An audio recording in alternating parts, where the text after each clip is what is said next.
औज़ुबिल्लाहिमिनश्शैतानिर्रजीम बिस्मिल्लाहिर्रहमानिर्रहीम। हर इंसान इंसान होता है। अब आप लोग खुद बताएं, 18 सितंबर 2021, आज से कुछ 6 या 8 दिन पहले की बात है, जब न्यूजीलैंड ने टीम आने से इनकार किया और मैं लेट उठा। आपको याद होगा, मैंने लेट उठा।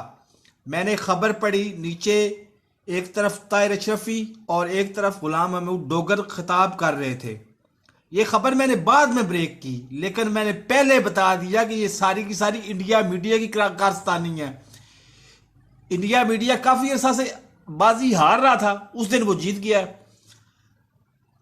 अब मुझे खुशी तो हो रही है नफसानी तौर पर कि ये पाकिस्तानी मीडिया को 10 दिन बाद ये बात पता चल रही है। आज पता चल रही है, आज जब 22 सितंबर है। लेकिन मुझे अफसोस भी हो रहा है कि ये कौन से पाकिस्तानी है जिनको 10 दिन बाद ये खबर समझ आ रही है, अभी ये शोर मचा रहे हैं। तो इसी से समझ जाएं कि कौन बाहर बैठा हुआ ग्राउंड का एक्सपर्ट खिलाड़ी बाहर बैठा हुआ सही नजर रखता है और कौन अंदर खेलता हुआ जो है ना वो भूल जाता है बहुत सारी बातें।